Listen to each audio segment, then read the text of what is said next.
Would you please call roll? Ms. Newell, Here. Ms. DeRosa, Here. Mr. Miller, Here. Mr. Brown, Here. Mr. Zimmerman, Here. Ms. Mitchell. Here.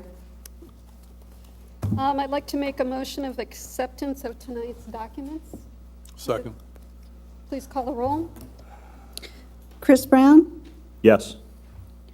Ms. DeRosa, Yes. Mr. Miller, Yes. Ms. Mitchell, Yes. Mr. Zimmerman, Yes. Ms. Victoria Newell.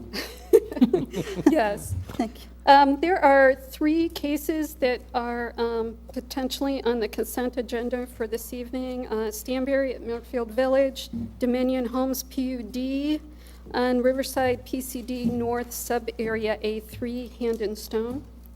The Planning and Zoning Commission is advisory board to the City Council when rezoning and plotting of property is under consideration. In such cases, the City Council will receive recommendations from the Commission, and other cases, the Commission has the decision-making responsibility. Anyone who attends to address the Commission on any of these administration's cases must be sworn in. Certain cases on tonight's agenda may be approved by consent.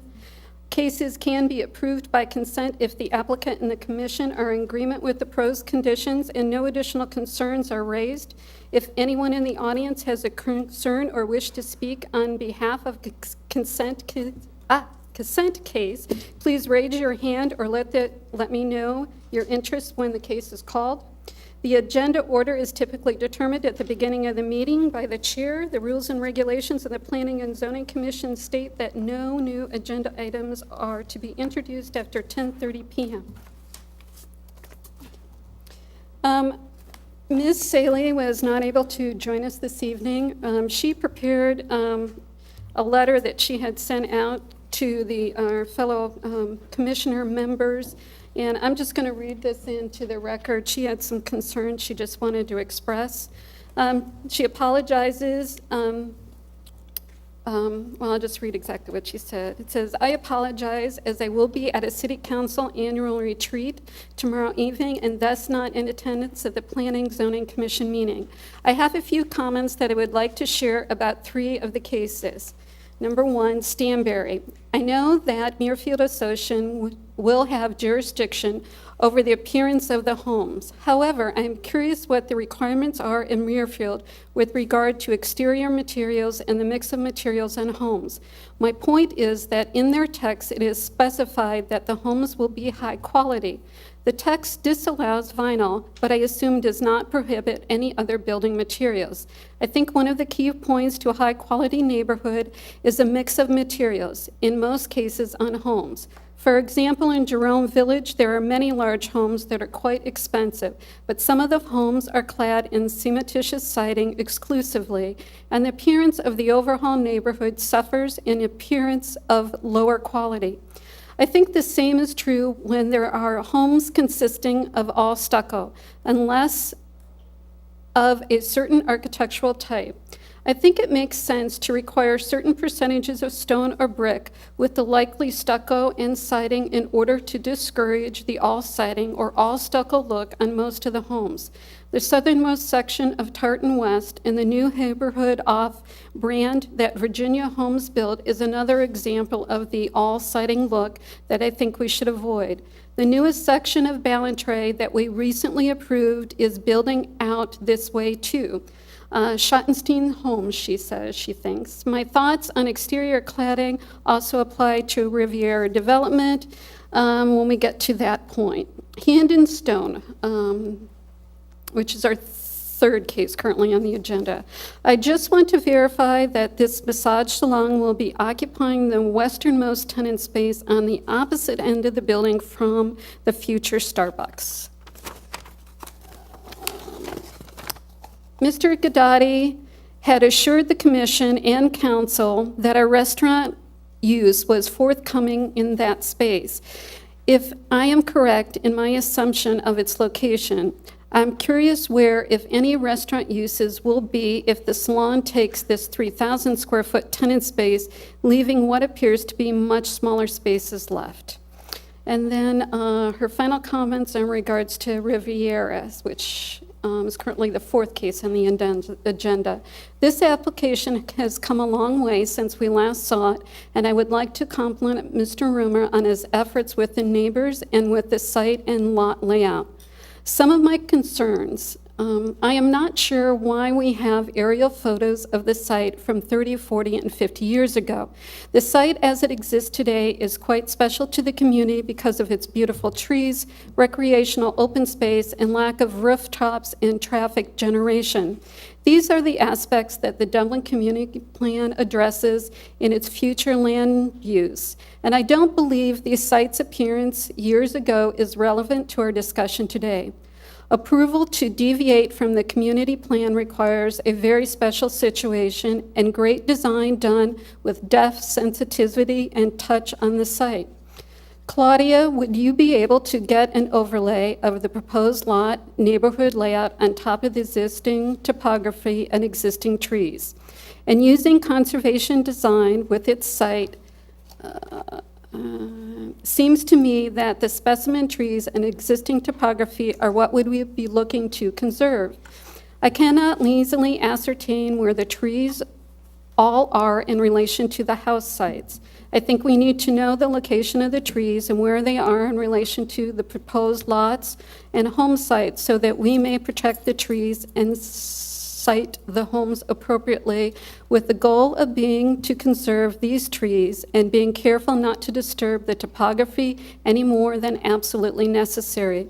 We don't want to cause any stormwater or other problems with the surrounding homes. The text is weak, and I believe it needs to be reworked to ensure that we get very high quality neighborhood that will enhance and improve the area. Building materials and the variety and mix of same, exterior landscaping requirements for the home sites, and overall landscaping for the development need to be better and more thoroughly addressed. The fact that the applicant wants very small lots means that we have to be very vigilant on the quality of the exterior materials. I am very uncomfortable with the language in the text that addresses tree preservation.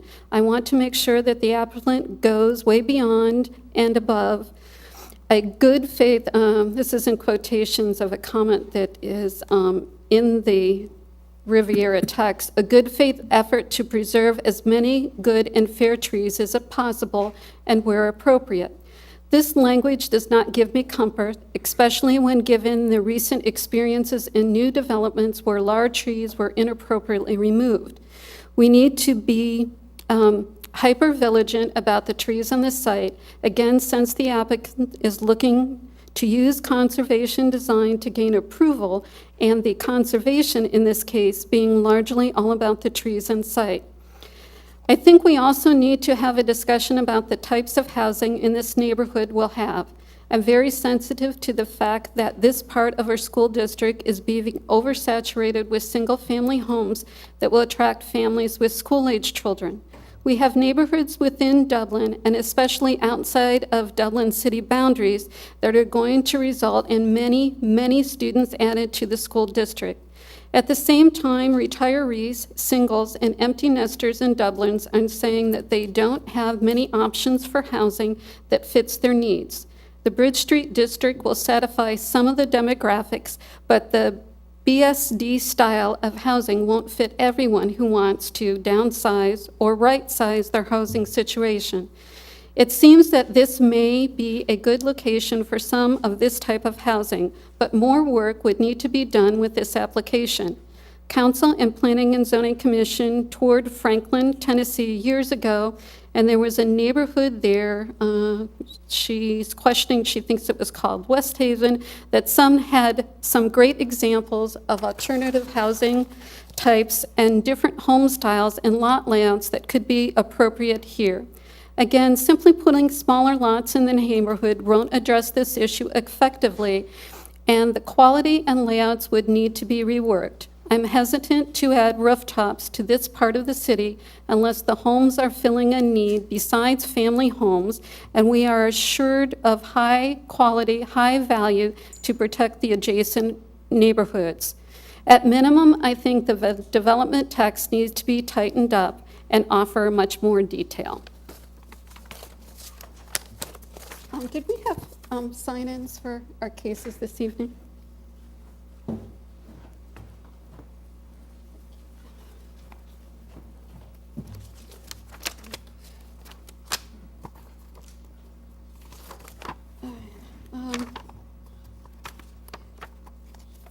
I have a number of people who signed in to speak on the Stansberry case. If, is that correct? Could you just raise your hand? Okay, I just wanted to make sure. That being said, we will have to hear Stansberry and hear Riviera. Can I get a show of hands of how many here are to speak on Riviera? Okay. And then, did anyone want to pull the other two consent cases? I just Or- have a quick question on the Hand and Stone, but it was just something quick and be asked. Okay, then I'm going to hear the two consent cases first. Then I'm going to hear Riviera and then probably Stansberry.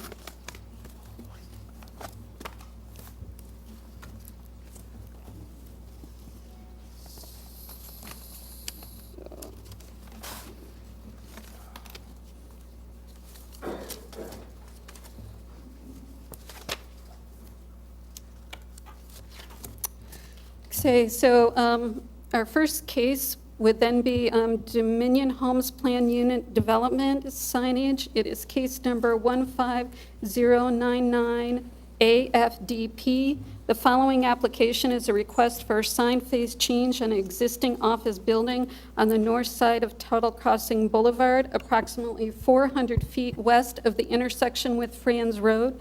The commission is the final authority on both requests. We will need to make two motions, one for the text modification and one for the amended final development plan, and we would need to swear in one who is planning to speak on this case this evening. This is eligible for the consent agenda, so.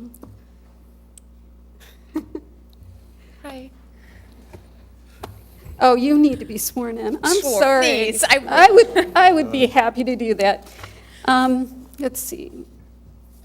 Do you swear or affirm to tell the truth, the whole truth, and nothing but the truth in your testimony to this commission? I do, thank you. Thank you.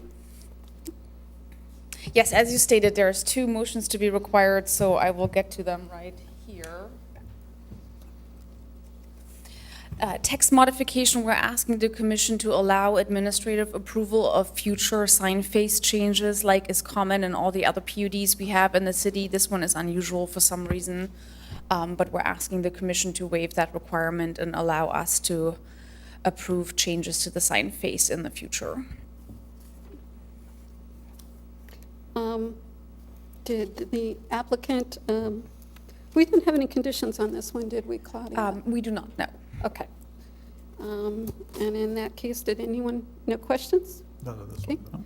And I am going to make a first motion for the minor text modification. Second. Would you please call the roll? Ms. DeRosa? Yes. Mr. Miller? Yes. Ms. Mitchell? Yes. Mr. Zimmerman? Yes. Mr. Brown? Yes. Ms. Newell? Yes. And our second motion would be for approval of the amended final development plan. No conditions are proposed. I'll make a second, makes motion second on that one. Please call the roll. Ms. Mitchell? Yes. Mr. Miller? Yes. Ms. DeRosa? Yes. Mr. Brown? Yes. Mr. Zimmerman? Yes. Ms. Newell? Yes.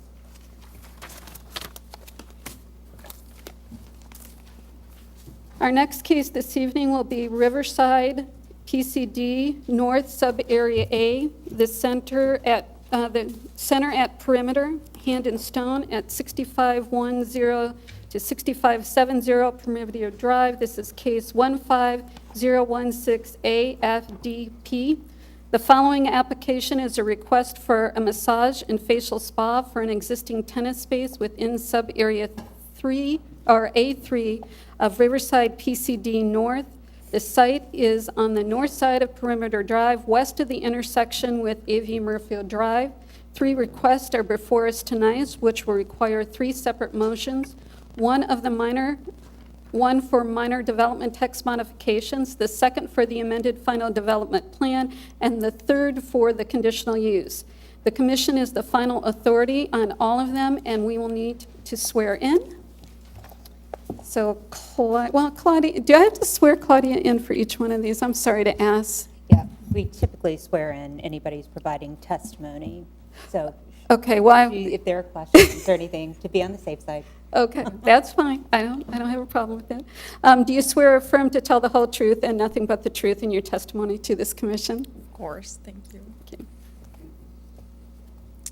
Yeah, so I have on the screen the two first motion you're required to make as part of this case, very similar to what we saw a couple weeks ago with the LA Nail Spa, where we're amending the text to allow the conditional uses in the SO district for the beauty and barber shops that were not listed in the development text currently. You said you had a quick Yeah, I question did have on a that. question. It was really for Mr. Gadati. If he has, could he come up to the podium, but you need to swear him in. Yeah, I don't think he raised his hand. I noticed that too. No, he was kind of gun shy there. Would you please state your name and address for the record, please? Good evening, Paul Gadati, 6840 McNeil Drive, Dublin, Ohio.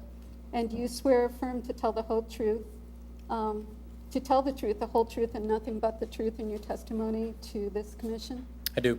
Thank you.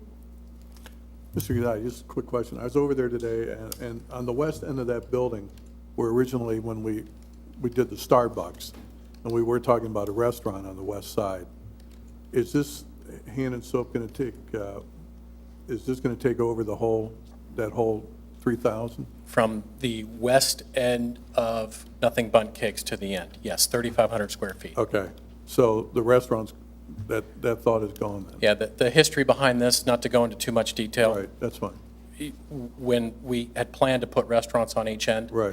there were initially, in 2012, there were patios approved on each end with the plan of having restaurants on each end. When Dewey's Pizza, we tried to get them to go on the west end, when their preference was to be inline, Right. it essentially took up 4,000 square feet that really, I don't want to say should be on the west end, but they moved it over. They didn't want to be on the outside. They didn't want a patio for some reason. That's just their business model. And so when they moved that over, we don't have parking, and we have a max square footage of 11,000 square feet that can be dedicated to restaurant. Okay. So this whole space could not go as a sit-down restaurant. We absolutely marketed it for 2 years, focusing on sit-down restaurants. We got one, and then we've got the Starbucks, and we're very close on another casual, more of a lunch, dinner-oriented type restaurant that's close as well. So we don't have the square footage allowable to Okay. make that But restaurant. that's what I assume it's going to take the 3,000 of that in then, the Exactly. 3,500 of. That's Okay. correct. That's what I just wanted to make sure. Correct. Thank you. I have a question. Oh. Question for staff. Claudia, the only question I have is, why, do you remember why this conditional use was not part of the original text? I'm just curious, was it just not discussed, or was it? I think it was just an oversight on the terms of what kind of uses were considered, and I really don't understand why it's a conditional use in the code either, but the way the text references the code, it references the permitted uses in the district and not the conditional ones, so it didn't catch any of those. Okay, that's good, thank you. No more comment? No, I'm done. Thank you. Didn't have anyone for the public that wanted to speak on this case? Hearing none, I'm going to make a motion for, our first motion for approval of the minor development text modification. Second. Would you please call the roll? Mr. Zimmerman? Yes. Mr. Miller? Yes. Ms. DeRosa? Yes. Mr. Brown? Yes. Ms. Mitchell? Yes. And Ms. Victoria Newell?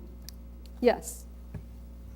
Our second motion, make a motion for approval of the amended final development plan. No conditions are proposed. Second. Please call roll.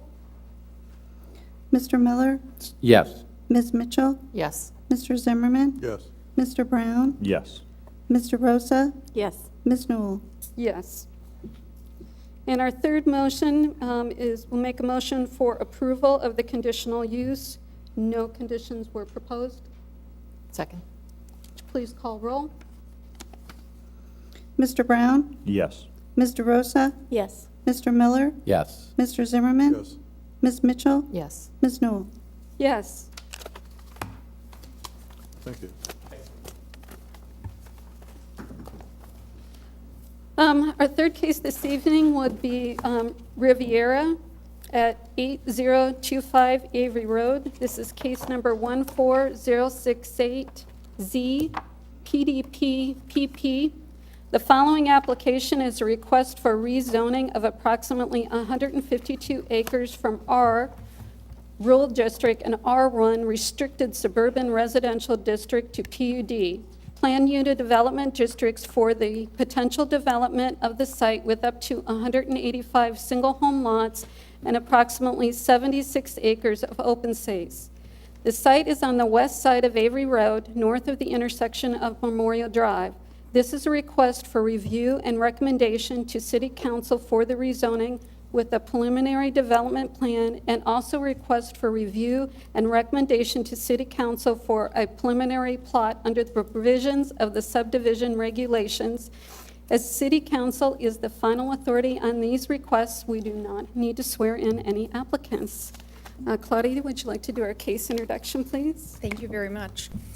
Yes, good evening, everybody. I am here again with my team in the background of Tina Voskowitz, who is our traffic engineer, and Aaron Stanford, our civil engineer, who will also be partaking in the presentation tonight. And even though they're the only ones presenting with me as part of the staff team, as you know, there is countless people who have been helping out with reviewing this application. I'm going to quickly go over the application, outline. So our staff presentation will include the process of the overview of the planned unit development process, an overview of the project itself, since it has been before the commission a few times now, as well as the history. And then I'll hand it over to the applicant to give you some updates on what has transpired between the last time the case was before the commission to today. And then our staff presentation will conclude with our traffic impact overview, utility overview, and our staff recommendation. Even though there's probably a lot of people in the room who have been here throughout many of the meetings that were taking place at the Planning and Zoning Commission, many of you are new, so I am going to go into a lot of detail again, since you have not been with us as long as maybe some of the residents have been involved in this case. So I'm sure you remember from our training presentations that the planned unit development process includes 3 formal steps that come typically before the Planning and Zoning Commission. The first step, the concept plan, was reviewed by the Planning and Zoning Commission in March of last year.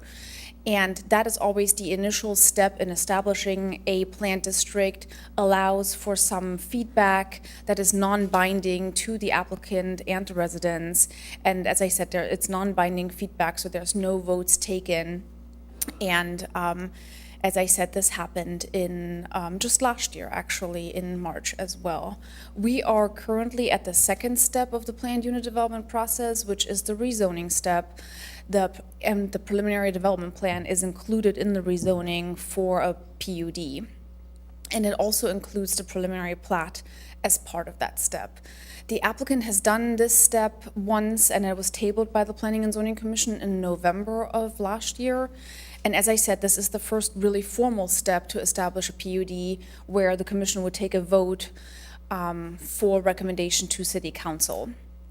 The PUD requires a development text be part of the zoning, so that is the booklet that the applicant provided to you, as well as the preliminary development plan, which includes all the details that you have before you tonight: the site layout, the proposed lot location, the proposed lot numbers, the streets, the utilities, preliminary tree survey, as well as preliminary utilities, grading, stormwater management, as well as phasing.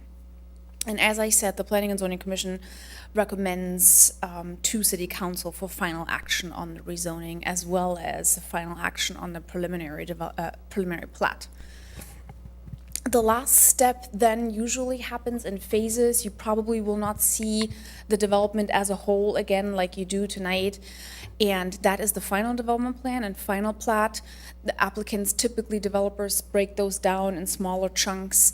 And that includes a lot more detail in terms of landscaping, in terms of tree preservation, tree removal. It typically, for single-family homes, does not include any architectural details. Those are nailed down really at the development text stage, which we are in tonight, and then any kind of future reviews that are required in the text for example, an architectural review committee. And the Planning and Zoning Commission is actually a final authority on the final development plan, so that does not go to council, but the final plat does. So tonight, the applicant is requesting 2 actions from the Planning and Zoning Commission. One is a recommendation to City Council for the rezoning with the preliminary development plan. And Planning is recommending approval of that step with 15 conditions proposed. And then the applicant is also requesting a recommendation to City Council on the preliminary plat. The 2 really go hand in hand. And Planning is recommending approval of that as well with 2 conditions proposed. So with that outlined in yellow on the screen is the site. It has decreased in size slightly from what was previously reviewed. It is now 152 acres, and on the east side is Avery Road. And then you can see that there are 3 City of Dublin schools, Deer Run Elementary, Grizel Middle School, and Dublin Jerome High School adjacent to the site. The major residential developments are Tartan West to the northwest, Muirfield Village to the east, and then Shannon, Glen, and Belvedere to the south. Here's a little bit closer view of the site, again outlined in yellow. It is 152 acres to date that is proposed for rezoning. The site has 2,000 feet of frontage on Avery Road there on the east. It has been a golf course since the 1970s. The applicant has provided those aerial views that are in your materials, mainly to address commission questions from the November meeting where there were questions about trees being on the site prior to the development of the golf course. There's 2 existing access points actually off Avery Road to the north and the south of the clubhouse and banquet facility. And there are streams to the north fork of the Indian Run that run through the site. And there is floodway as well as a city requirement for a stream quarter protection zone on the site around the streams.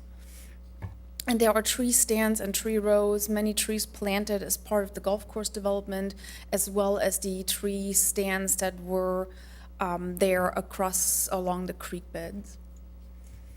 The existing zoning of the site is split, and the split is also a county split. So the west side is in Union County, and the east side majority is in Franklin County, and then that little triangle there on the top is in Delaware County. The Union County area is zoned R, that's the rural district, and then R1, Delaware and Franklin, which is the restricted suburban residential district. So with that, both districts have very, very similar zoning allowances for land use. They permit single-family lots at a size of 40,000 square feet. That is just slightly under 1 acre. The lot width required is 150 feet. And based on a 152-acre site, permitted by zoning today are 165 lots. The other permitted uses in the zoning districts are agriculture and a lot of agriculture supporting uses, parks, and public schools. Here is the community plan, which is the future land use map out of the community plan. And this guides development decisions for the future of the city in sort of a long-term view of the city. The site is shown as parks and open space, which is essentially stemming from a request from the owners in 2007 when we went through a very major update of the community plan. And there were some staff contemplation at the time that if the site were to redevelop, what kind of residential redevelopment could take place on the site. And the owners at the time requested City Council not show any development on the site or redevelopment on the site. So City Council decided to show it in the community plan as parks and open space. Now, adjacent developments that were approved during that time, Belvedere to the south and then Tartan West to the northwest, did include stub streets into development. So there were some consideration made for future connectivity should the site redevelop. With the community plan showing the land as parks and open space, land not owned by the City of Dublin currently, we typically, when people do propose development, look at the adjacent densities for like a guide of what could be an appropriate residential density in the area. So we went through a exercise of looking at, I missed my slide there.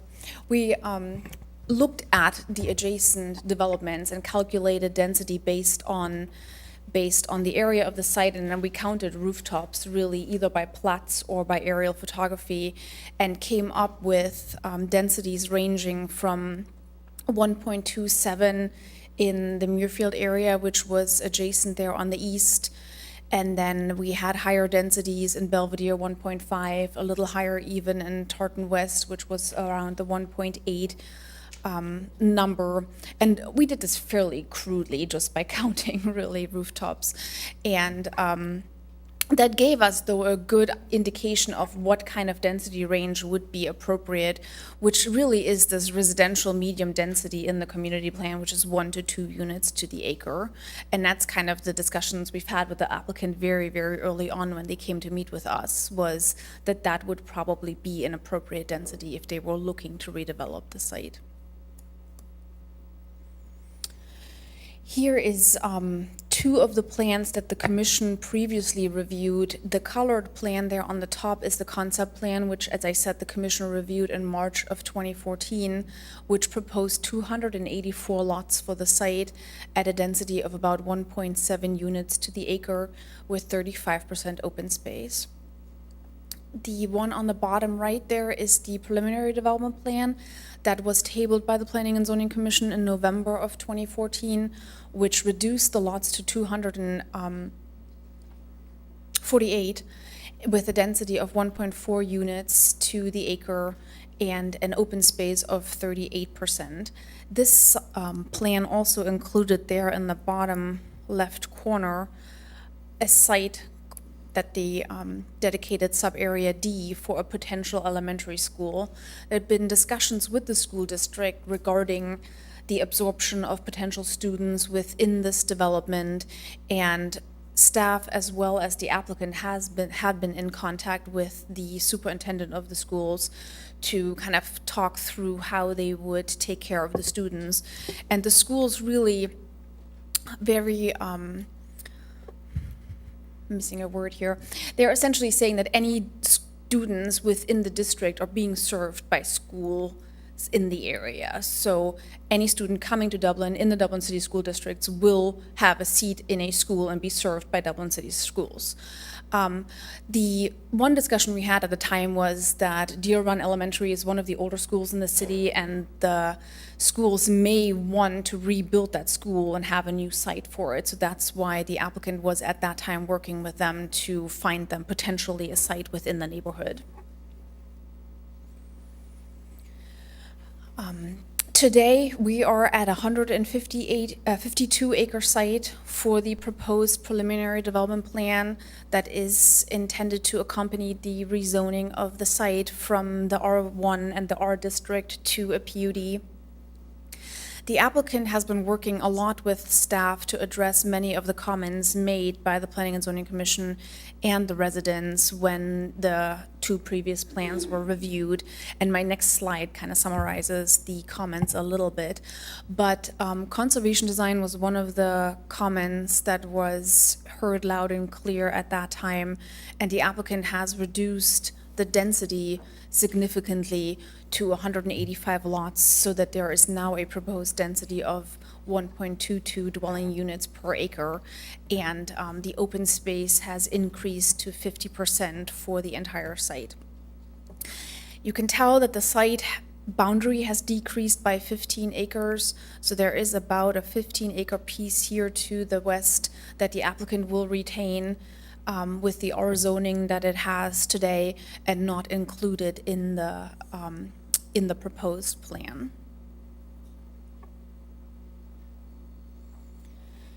As I said, the comments from the Planning and Zoning Commission as well as the adjacent residents from the last review of this plan centered really around the proposed density that at the time was viewed as too high for the site.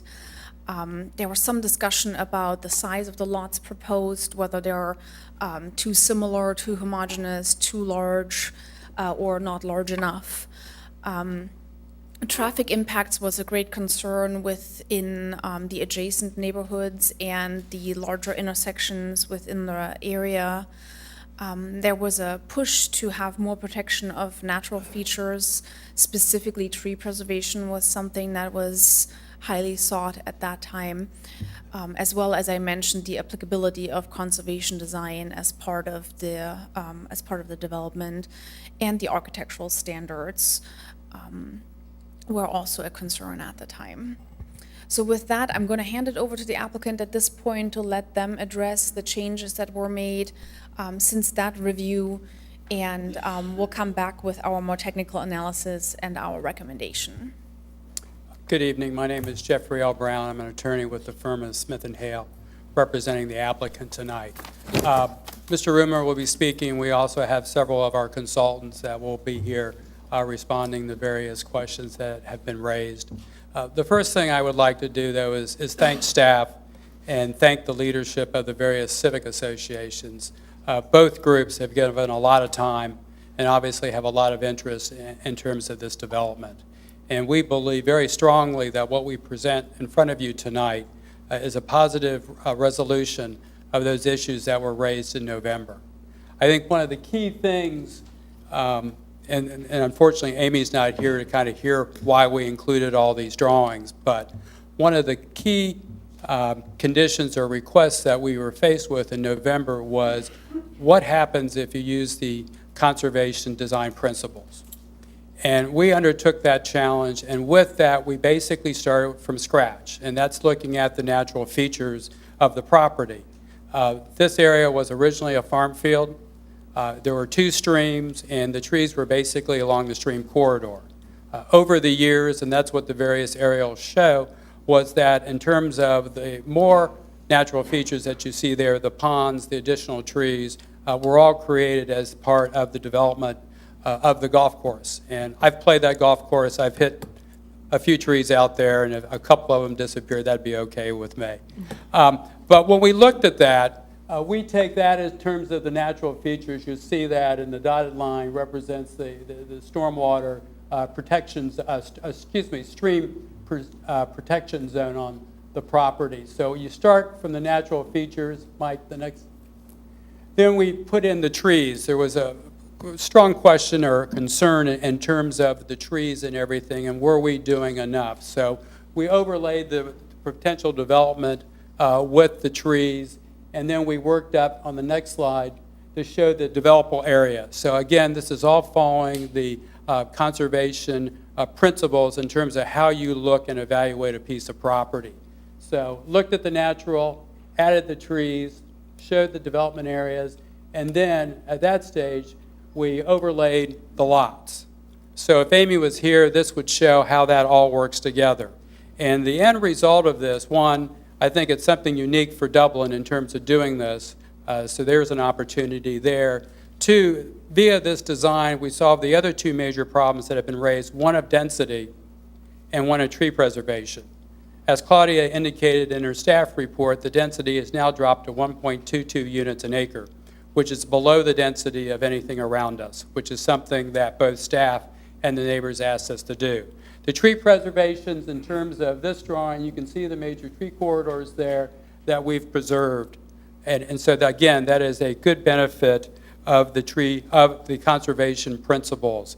And at the end of the day, what we have here is less units, a lower density, a better protection of the natural resources, and better protections of the trees, which is important to everybody.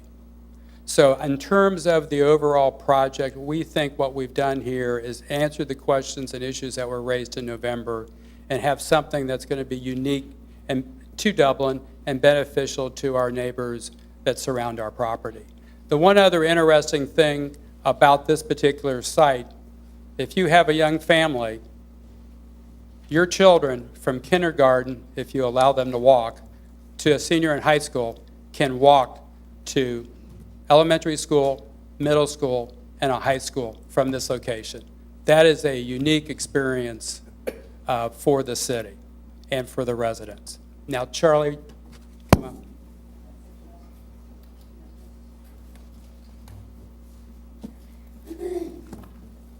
Good evening. My name is Charlie Ruma. I'm a real estate developer and a home builder. I haven't built many homes in the past 5 years. I'm getting too old for that. But I'm still developing land. I've been developing land in Central Ohio for some 45 years, something in excess of 10,000 lots. I was the developer of Wedgwood in Powell. I've developed several projects in Dublin, stemming all the way back to Metro Center, if you can believe that. I originally purchased the Sam and Anna France estate, and then the Emmett Carr piece that took me all the way from the freeway down to High Street.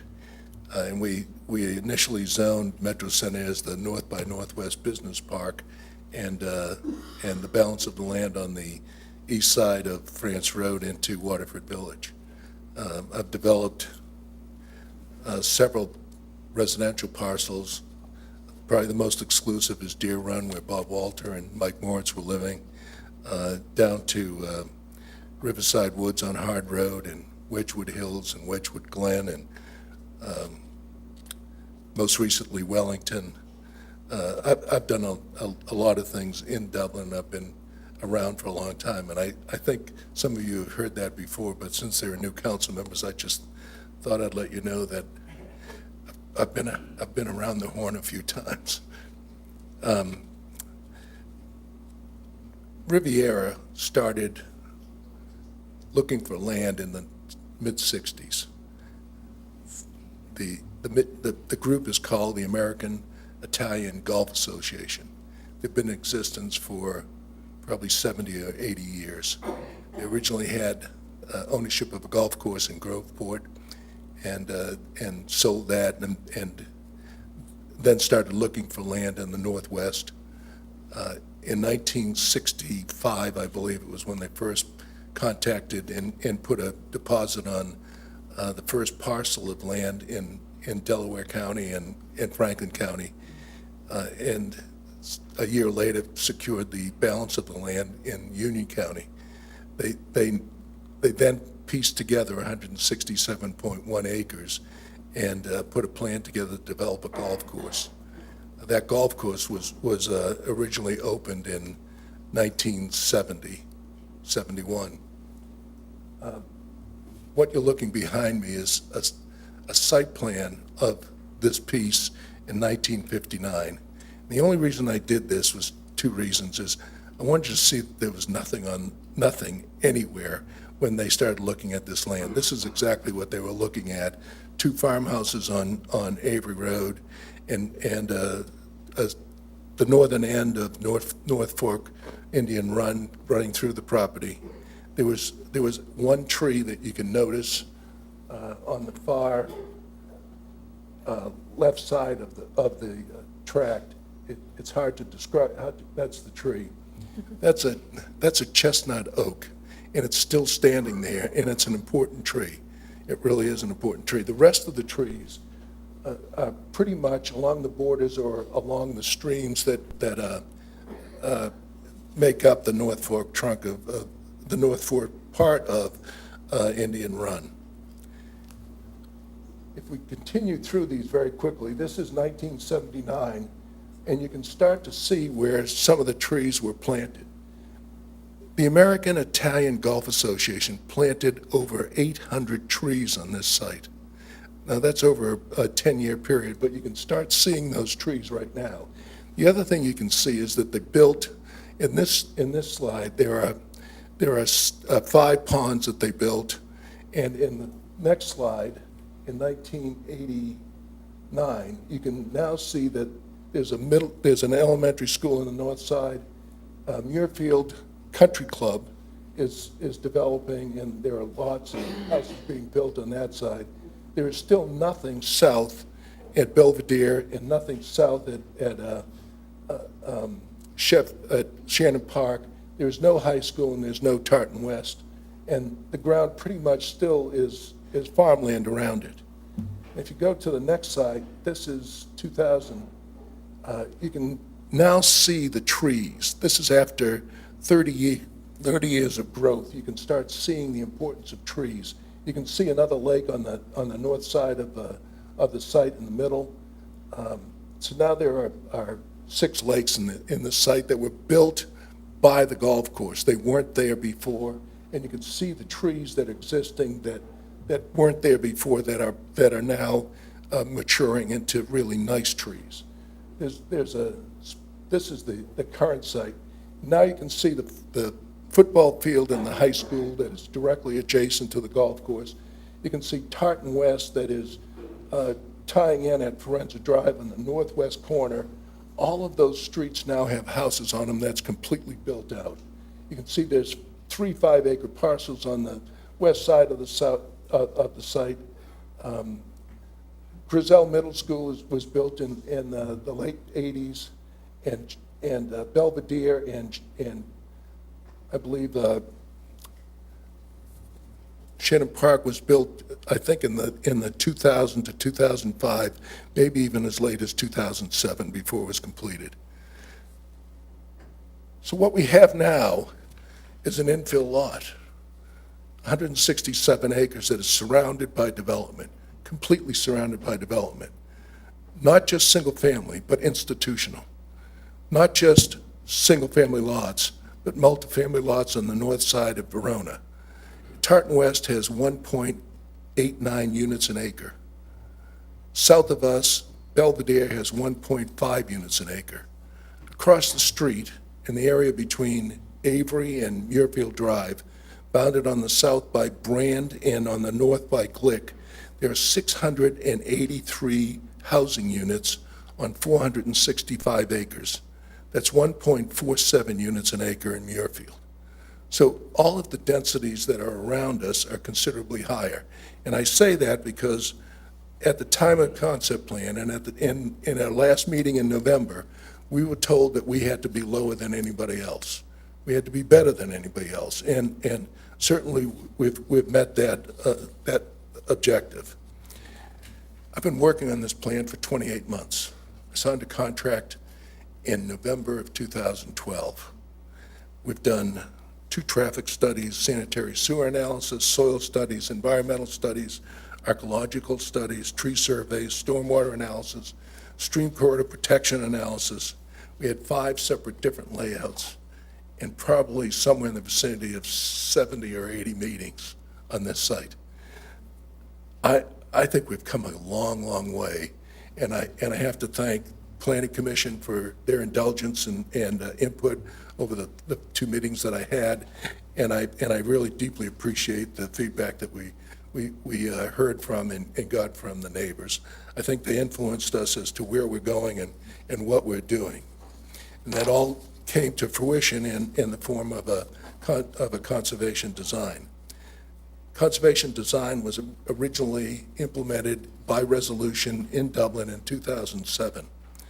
There've been several developments, some on the perimeter, some in the outlying areas of Dublin, most namely Celtic Crossing and Avondale, both on the outskirts and both and Celtic Crossing adjacent to Glacial Ridge. Tartan Ridge, none of those really implemented any part of or any kind of conservation design. There has not been a conservation design put in place since the resolution in 2007. This will be the first one. I hope it'll be the first one, I should say. I have worked on a number of pieces of land. I don't think there's a better site for residential living in Dublin or anywhere in Ohio than this site. The site has walking availability, bicycle riding availability for pre-K through 12. It is just a dynamite site. When you put 76 acres of open space, when you put a park, a 30-acre park in the middle of it, a 30-acre park is the same size as Goodale Park, to give you an idea of what it really means. I think we've created a community that is just as good as anybody could ever put on paper.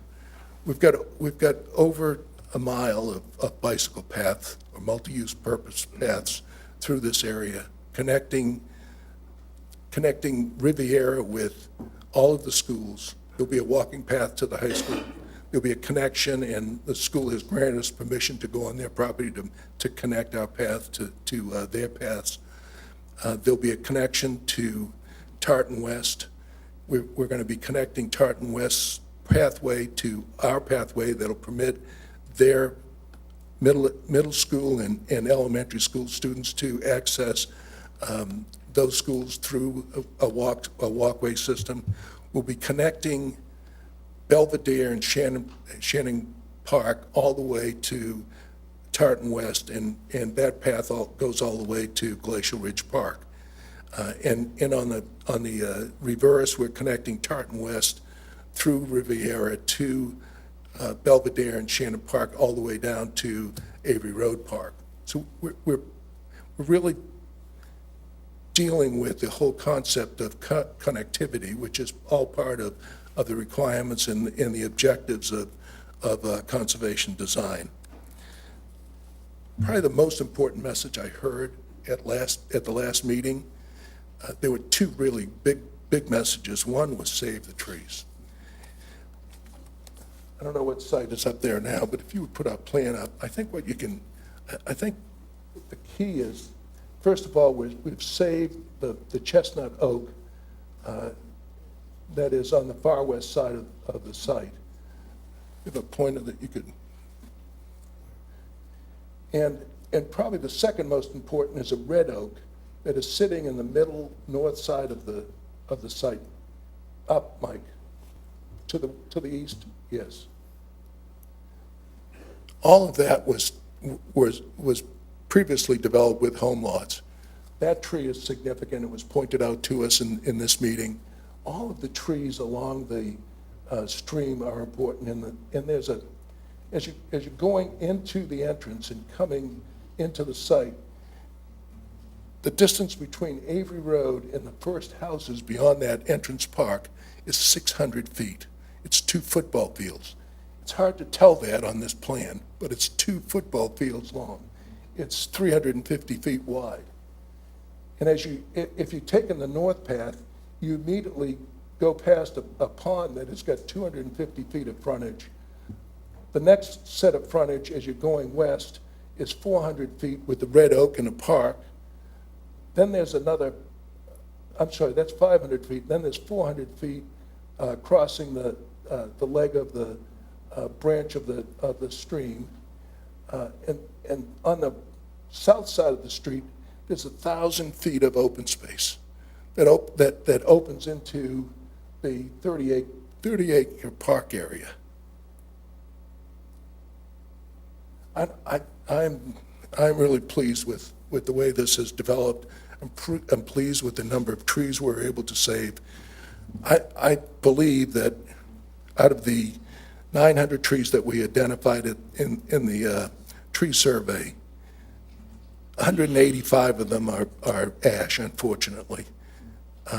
We're probably going to preserve somewhere in the neighborhood of 50 to 60% of those trees because of this design, because of the way we've sited trees and put parks in the middle of residential. And I think that's just, it's unheard of in development. I think we've done a good job of that. The other important thing that I heard was architecture. And I know that everybody is concerned about what we'll do in terms of architecture. I can always point to the fact that I've done this for several years and I can rest on my laurels, but that's never good enough. So I think I think if you indulge me, I can go through point by point the specifics of Tartan Ridge architectural standards, which everybody says is the guideline for what they'd like to see, and ours. And what I did is I went line by line, starting with Tartan Ridge's development text, architectural text, just to compare, just to see where we were. I enumerated 18 specific areas. The first of which was the Dublin Code.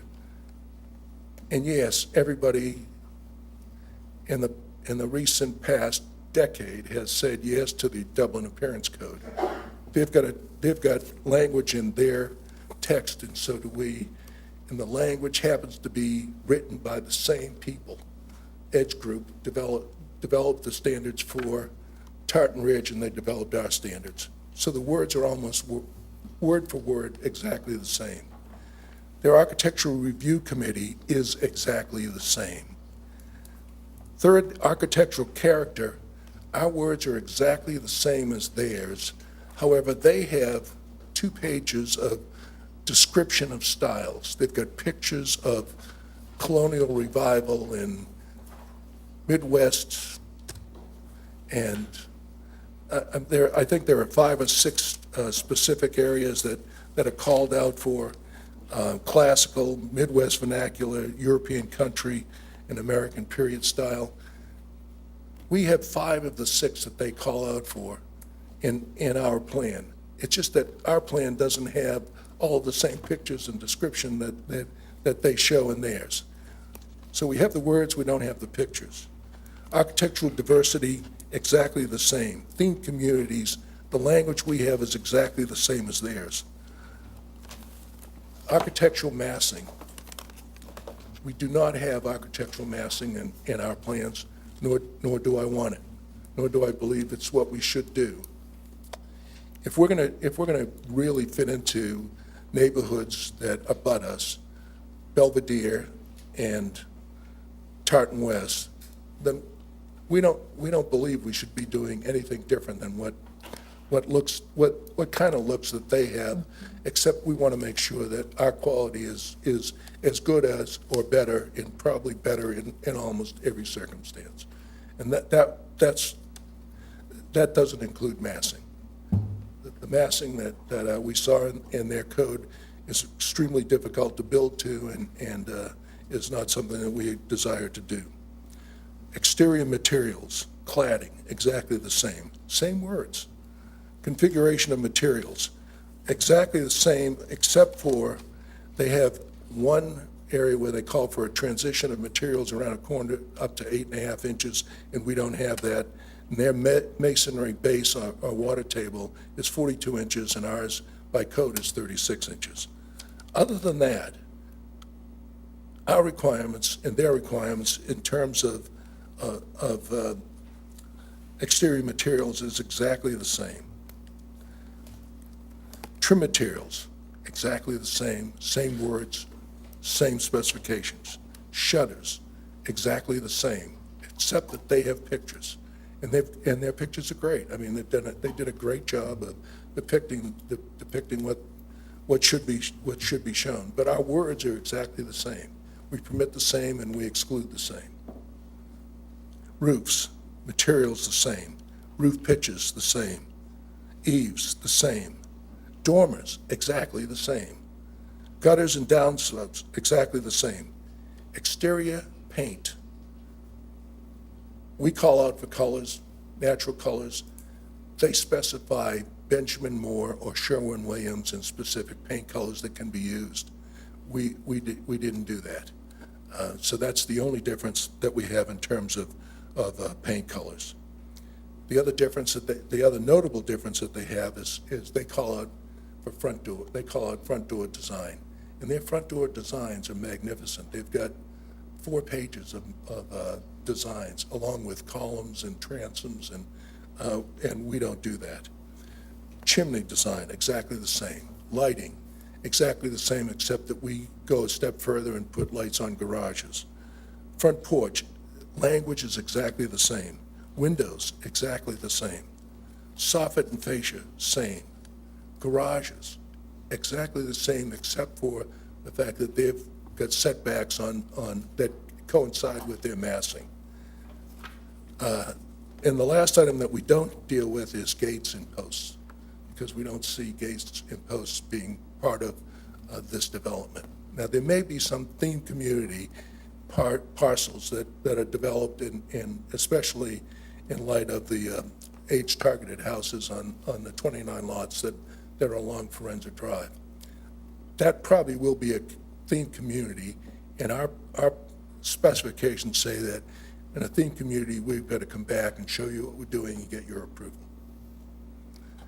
So, to sum it up, I think we've done, I hope we've done everything in our power to meet the objections, meet the requirements, meet the suggestions that all of you have told us, and as well as what we heard from the neighborhood. I think I'll take a rest and be back later when more is said about us, and maybe I can react. I thank you for your time. Thank you. I'd like to, there was some question on traffic and the validity of the traffic report.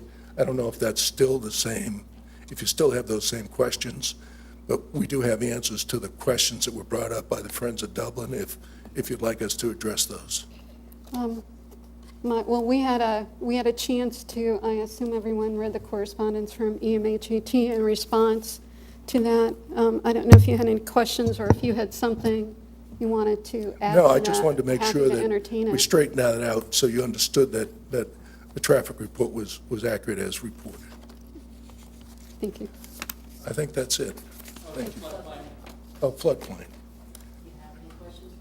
Do you have any questions from our engineer in regard to floodplains, stormwater protection, stream protection corridor zone, anything like that? We've asked the applicant to address that, please. This is Diane Marin from EMH&T. Hi there, Diane Marine. I just wanted to explain what we have in our stormwater management memo report that we have provided in the back. There's an exhibit back there, and there's Zone A of the FEMA designated floodplain. Zone A is defined as no base flood elevation determined, so essentially there's no FEMA designated floodway on our property. As a result of this zone, sometimes it's inadvertently areas that are not really in the floodplain are mapped as such. And we have since, as part of our study, done a detailed floodplain analysis and provided that to you. Of course, along the lines with final engineering, it'll be fine-tuned and resubmitted again, but the report shows the actual floodplain, and we've studied the floodway and have laid out stream corridor protection zones accordingly. There are a few areas in there that are lots that are within the FEMA designated Zone A that actually are not in the floodplain. So as a result of that, we will be submitting a LOMA, which is a letter of map amendment, to FEMA to get those areas out of that area. So they're not really in the floodplain based on the study. This is a common practice when they map things that vaguely are close. When we do field topo out there, that's when we realize these areas aren't in there, and we'll be working prior to the final development plan to get those removed from the FEMA designated floodplain. Any questions? I do. So you will have no lots then that will require flood insurance, am I correct by hearing that? There'll be no lots that are within the FEMA designated floodplain. Okay. So, and there will be no lots within the 100-year floodplain or any? No, not when, as we develop this site, Okay. we'll make sure that's, and we will comply with all the Dublin rules, the flood, Okay. the That was stormwater the management question rules. I wanted to ask. Okay. Thank you. And the basins are retention basins or detention basins? Retention, they're wet, Okay.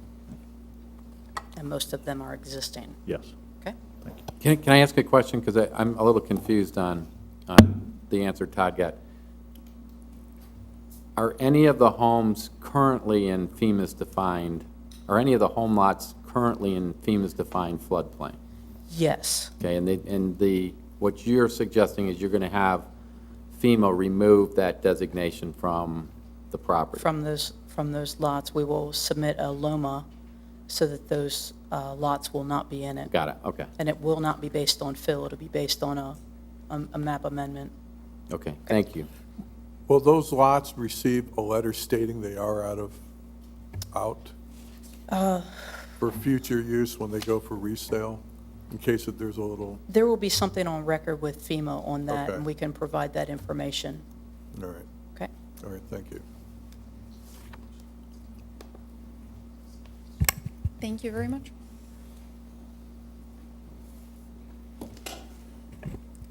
So with that, I'm just going to pick up a couple of the more detailed requirements in the development text. The applicant is proposing 3 sub-areas for the site, and we've color-coded them here for convenience. Sub-area A is the southeast corner there in blue, the area of the largest lots, which are required to be 13,000 square feet in size, with a width of 100 feet and a depth of 125 feet. Front, rear, and side yard setback, as well as lot coverage, is very similar to adjacent neighborhoods in terms of setbacks. Sub-area B, really the largest area encompassing all the lots there in red, as well as those open spaces. A requirement for lot area is just under 10,000 square feet with a width of 75 and a depth of 125. And the front yard setback is required to be 25 feet, and the applicant is allowing a 20-foot setback for lots who would have a front yard adjacent to Cashew Place, which is this street here, which would in the future extend toward Highland Quarry Road. Rear 25 feet as well, side yard 6 feet, which is similar to a lot of the Tartan West, Tartan Ridge requirements, and a 45% lot coverage, which is what code would also require. And then sub-area C has been referred to as a more age-targeted housing or an empty nester type product with a smaller lot area of 70 to 100 square feet and a width of 60 with a depth of 120 feet with just slightly smaller setbacks and a higher lot coverage of 70%. There are similar home sites within both Tartan West and Tartan Ridge intended more for a low-maintenance lifestyle with more footprint taking up the lot area, and so there wouldn't be so much lawn to mow. Planning and Zoning Commission recently approved a similar product for Deer Run there off Memorial Drive as well. Before you flip that, Claudia, just Yeah. really one quick question. For a side load garage, you need about 100 foot width, is that correct? Yeah, for example, in Ballantrae, all 100-foot lots are required a side load, so Okay. they have that in their development text. What we see a lot recently in development style is more this courtyard garage that could probably be accommodated on a lot of that 75-foot On size as well. 75s too, okay, thank you. Here is the proposed phasing plan, which the phases are indicated there in the different shades of blue, with the first phase being this sub-area A, again, there on the southeast side, which would include the demolition of the existing clubhouse, that left turn lane there off Avery Road, and the entrance within the area. The applicant has indicated that stormwater management basin and that more temporary development pattern would be part of that section, but they would be, while built, not be developed. So you would see them for review and approval later in terms of landscaping and general character. And then section 2 there on the top left would be the second phase, and then it moves toward the west as the development is intended to build out. Here's a map of the reserves and open spaces preserved or proposed. The subdivision regulations within the city of Dublin, which is what the preliminary plat and the final plat has a requirement for the provision of open spaces. And it's based on the size of the site, the size of the number of lots proposed, as well as the number of units proposed, depending. Sometimes there could be more than one on one lot.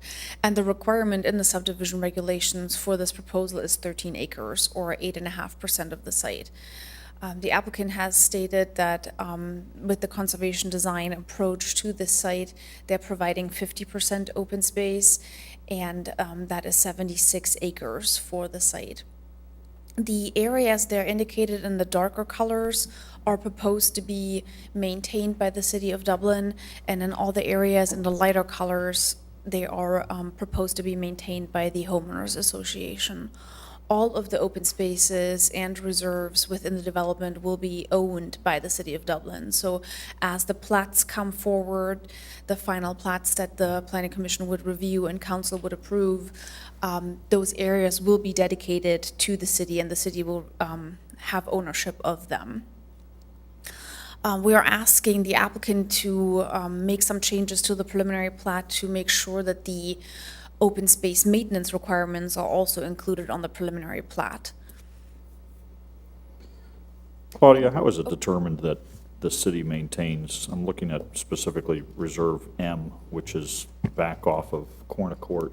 Now, there's that neck of the woods between lots that look more like homeowners association responsibility than city. How is that determined?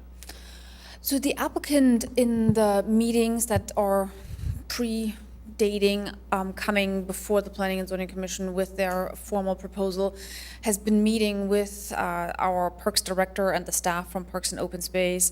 And really, I've talked to Mr. Hahn today, and he gave me a good answer, but not a standard answer. But it's more or less those areas that have less maintenance required, so there are the more natural areas, the less programmed areas, and that is specifically the case here, where in the center large open space, there really isn't a heck of a whole lot of city maintenance envisioned, because it is intended to be more natural. It is intended to maintain the state that it's in today, and it is similar with this area as well. So it's really the park staff working with the applicant. And then the other thing that they're looking at is what's the draw for these open spaces. If they're more, somebody might come there and park somewhere along the street and then run on the paths or walk on the paths, and they're more connected throughout the community, then that impact would be more community-wide, and it wouldn't necessarily be appropriate to have a neighborhood maintain that, which is very different of these spaces that are interior to the neighborhood itself. And the development text also includes potential programming for all of the open space reserves, which really were primarily suggested by the Parks and Open Space staff. Thank you. We're all a little angsty with Fred retiring over the summer, so we try to memorialize all those rules. The path connection map is shown here, and it shows all the sidewalks or bike paths in the blue color there that are along the street and are within the public right-of-way. And then proposed shared paths or existing shared paths shown in red. Existing ones are the ones that have the dotted lines, and then proposed new ones are the solid red line. The applicant is willing to work with engineering specifically to make sure that these existing paths, which were built as cart paths and are not necessarily built to Dublin path standards, will be evaluated and rebuilt if necessary which is very likely, to make sure that they meet all of our standards and requirements for paths, public paths. I'm going to hand it over to Tina for a quick review of the traffic impact study. Please, take it away. Thank you. Thanks. Sorry, you didn't totally get off the hook for the traffic discussion tonight. This shows you, in general, the intersections that we're focused on in the traffic impact studies that were prepared by the applicant. And the purpose of having a traffic impact study during the rezoning process is to understand the impacts of the proposed land use on the roadway infrastructure. And it's a tool that we use to determine the developer's responsibility for their site access points and their impacts to off-site intersections. So this gives you the overview of the actually pretty far range that we took a look at for this particular site. And this gives you the snapshot of the proposal as you see it tonight. So with 185 lots proposed, the 24-hour volume on a normal weekday is expected to be about 1,800 trips, and that's from the ITE trip generation, which we know matches up well with our city counts around town. And then you can see the AM and PM peak hour, which are literally 1 hour out of a 2-hour count. And as you can see, the PM peak is the higher of the two at 183. So these counts are significantly different than the last time we saw this application. It's about 25% less than the application with 284 homes, which those homes generated on a daily average just over 2,400 trips. And you'll remember we also had the school site included on the last round, which brought the daily total up to just over 3,400. So this is roughly half of that.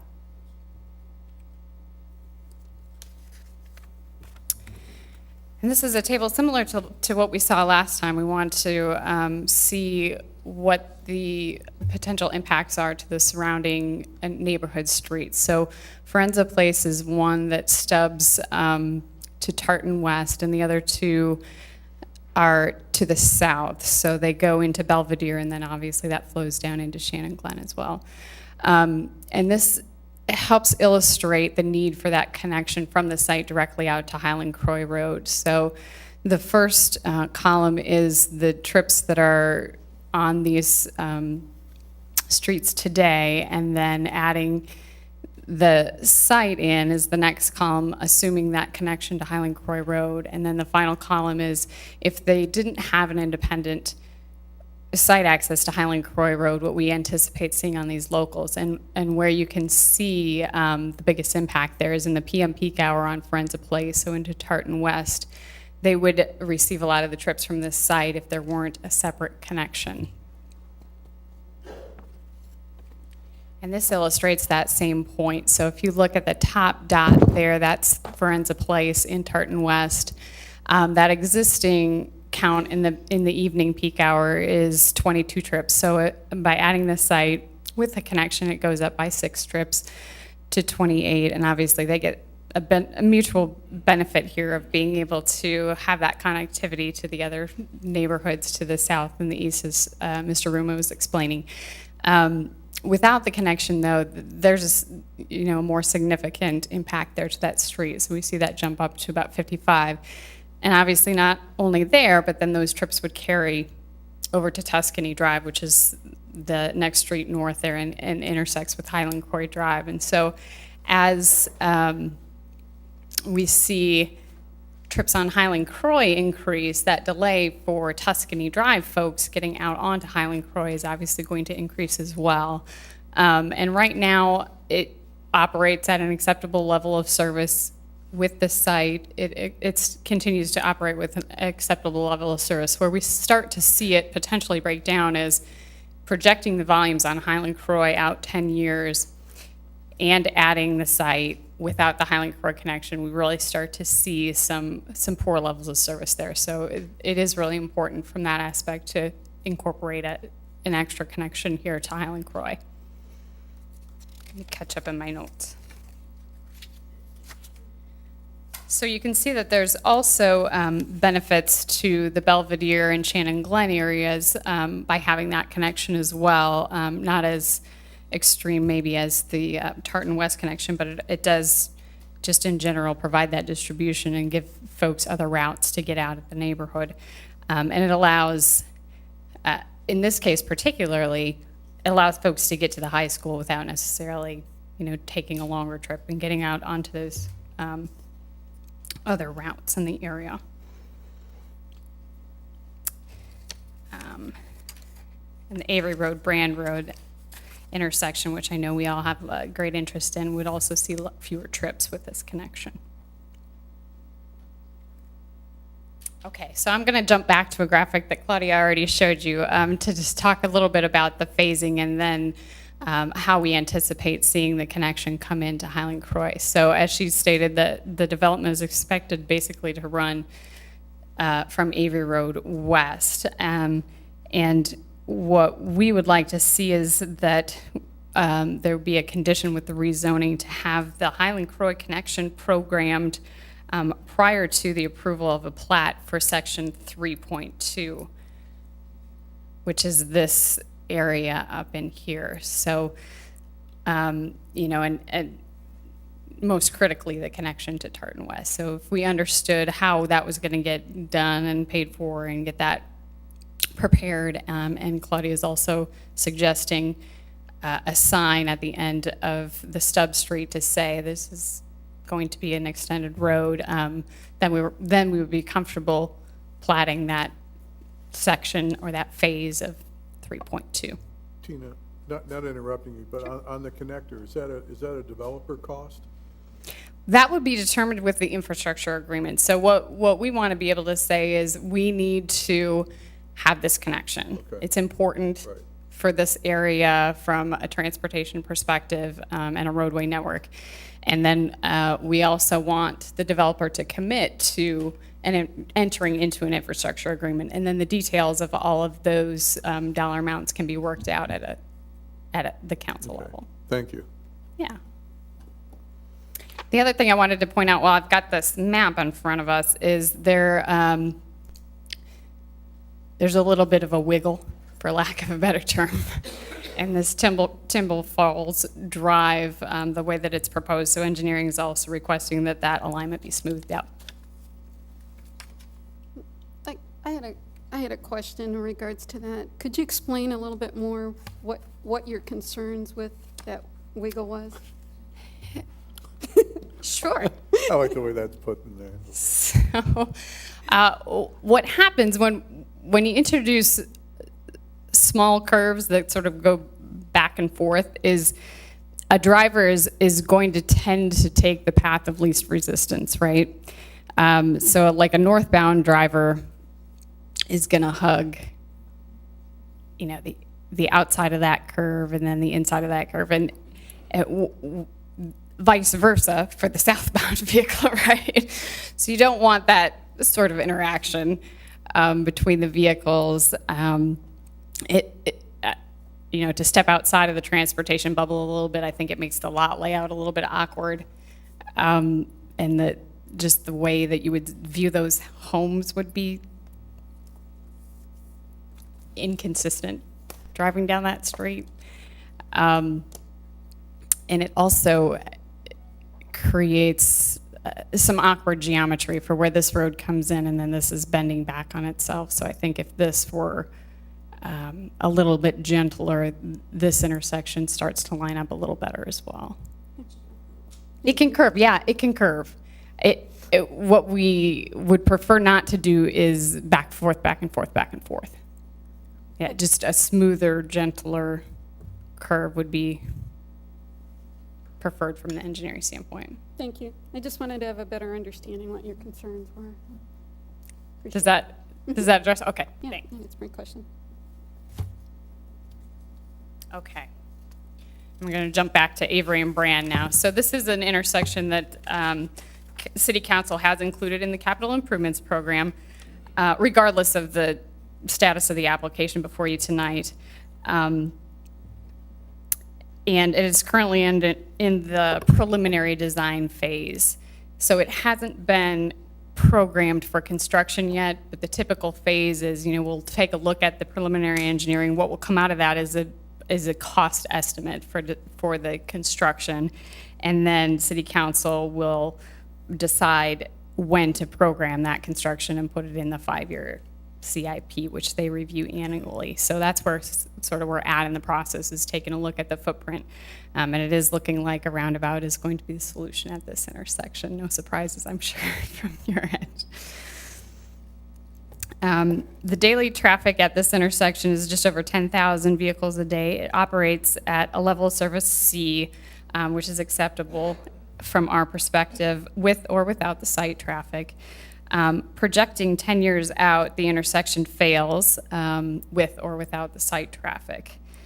So based on the future traffic projections, which are nearly double in 10 years, and the distribution presented in the traffic impact study, the site is expected to increase traffic at this intersection by about 3% with the Highland-Croy connection.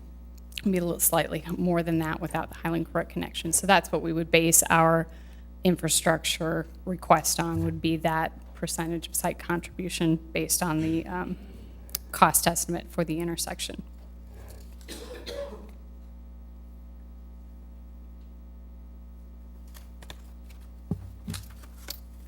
So kind of looking at the overview here for the transportation infrastructure, we would ask the developer to be responsible for the Avery Road improvements at their site intersection, so the turn lane required there, the connection to Highland-Croy Road and any improvements necessary at Highland-Croy, the pedestrian crossing, which I'm not sure that we've brought up yet tonight, but we've requested, in addition to having, good vehicular connection, it's also really important for other modes of transportation to be able to circulate safely. And one of the things that we're including is a condition to include a crosswalk across Avery Road, so folks can get back and forth there, and that would include some sort of heightened awareness, an electronic sign or something to that effect, so that people can get across Avery Road in the vicinity. And in addition to Avery and Brand, other off-site intersections will be included in the infrastructure agreement. And an example of an infrastructure agreement that the city has entered into just recently is the Avondale Woods site. If you're interested in seeing kind of how that laid out and where that one landed with City Council, that's a good one to take a look at. So the other intersections included will be the Post and Highland-Croy intersection, which is actually under Union County's jurisdiction, so we'll coordinate with them on that. And then our intersections at Jerome and McKittrick, Highland-Croy, McKittrick, and Highland-Croy and Brand. So the ones currently in the CIP are Avery and Brand, like we discussed, and then Highland-Croy and McKittrick is also programmed in a couple of years in the CIP. In the current CIP, it's listed in 2017. Is that expected to be a roundabout? Is that, seriously? It is. Yeah, okay. That's what we'd anticipate at this time. That's a dangerous corner, so I agree. Are there any questions on the? I have a question on the connector. Okay. It's totally naive, but from an engineer's perspective, when I think about the Brand Highland-Croy roundabout, and then I think of Tuscany Drive, and I think of this connector coming into Highland-Croy, we've got 3 events occurring there from a layman's perspective. And I'm like thinking, okay, Highland-Croy is going to be 4 lanes sometime in the not too distant future. from an engineering perspective, is that solving a problem right now but creating a mess later on? We've looked at it, and we've also looked at it in respect to the intersection that will be developed with Celtic Crossing. I apologize if I'm not pronouncing that quite right. But there is another intersection point there on Highland Croy to the south of where Oh, I this forgot about connector that would one. go. Right. So there are a series of intersections, but we do feel like with the spacing that It's okay. it would be okay, yeah, to include this new access point, given that existing spacing. And consolidating private driveways could also help with some of that access management as we think through this alignment. Thank you. Not to say that it won't change eventually if it, grows up into the 4-lane divided. There could be some of them that would be a full access, and some of them could potentially be converted to a right-in, right-out with that median in the middle. Okay. So I had a question. The first phases of this are certainly going to go on and off Avery Road based on phase 1, phase 2. I'm trying to now overlap the bike paths and the sidewalks to this. So up and down the Avery, will there be bike paths, sidewalks, both sides? So there's an existing bike path on the west side of Avery Road, if I'm remembering this right, which will probably have some reconstruction along with the widening of Avery Road when the turn lanes are built. And then those connections north and south of the boulevard, I'm assuming, would be constructed with the phase that they're adjacent to. Is that fair? So that those two connections on either side of that entry boulevard would also be constructed as those homes build out. Is that where you were looking? Yeah, because for the first couple phases, that's going to be the movement in and out, right? And the movement in and out to the park, right? So just the bike paths and the connectivity there, I wasn't sure I had that well understood. You got it. Okay, I think I jumped around a little bit, but I think we're on to the utilities if Aaron wants to.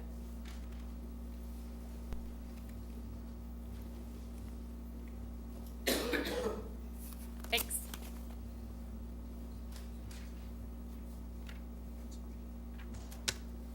Good evening, Aaron Stanford. I'm a civil engineer for the city of Dublin. I want to take just a few minutes. I'll be very brief, but I want to give an overview of the utility systems proposed with this development. First, we'll go over the stormwater management and floodplain protection. We touched on it a little bit already, but Diane is correct. There is existing FEMA floodplain on this site. The one important thing to note about that floodplain, it's what we would call a Zone A, which is, I would describe it as a floodplain that is not as a result of a detailed study. So it is a preliminary guess of the 100-year floodplain in that area. It does not have base flood elevations, does not have a floodway. So as part of their development, we've already required them to do a detailed study of that area.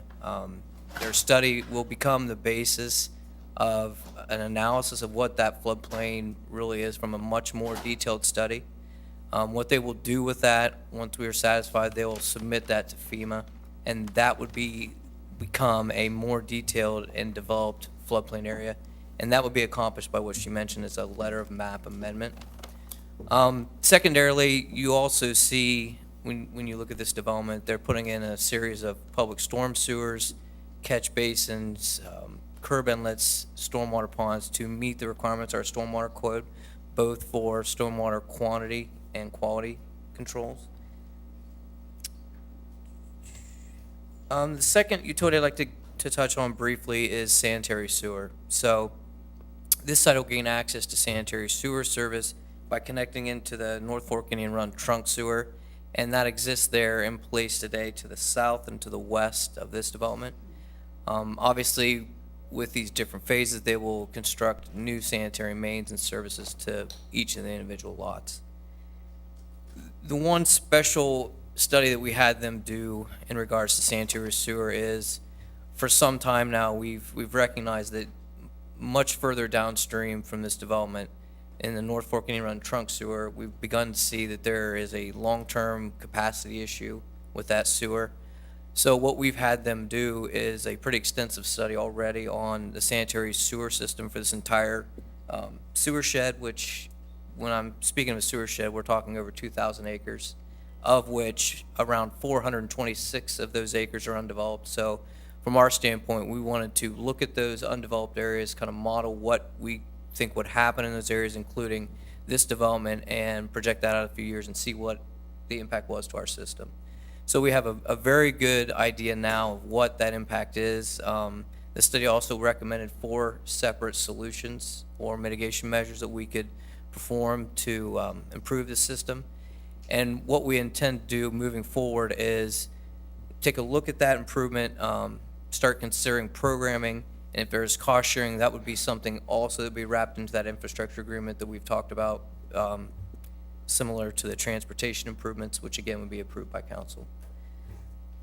The final thing that we'd like to touch on real quickly is the public water system. They will gain access for domestic and fire protection service through connecting to an existing 16-inch main that exists along the east side of Avery Road. Also by connecting into 8-inch mains at each of the 3 street stubs. That loop system will help maintain pressure throughout the district, provide for better circulation. We also feel we have adequate pressures up in this area that would not have adverse impact in the existing homes up in that area. Thank you, Aaron. Okay, so with that, I'm going to come to the conclusion of the presentation from staff. As you know, we are outlining all of our conditions tied to the review criteria in the development text. One of the things I wanted to point out was that there have been discussions by the Dublin City Schools with regard to the vicinity of specifically Jerome High School, but also to some extent Grizel Middle School, to this proposed development. And particularly for Jerome, the schools told us that the school itself, Jerome High School, is very heavily used throughout really all seasons. I mean, there are camps in the summer, sporting events, band activities, just a lot of activity in that school, even outside of regular school hours. So one of the things we wanted to make sure, and the applicant has agreed to that, is to include language in the development text that highlights that.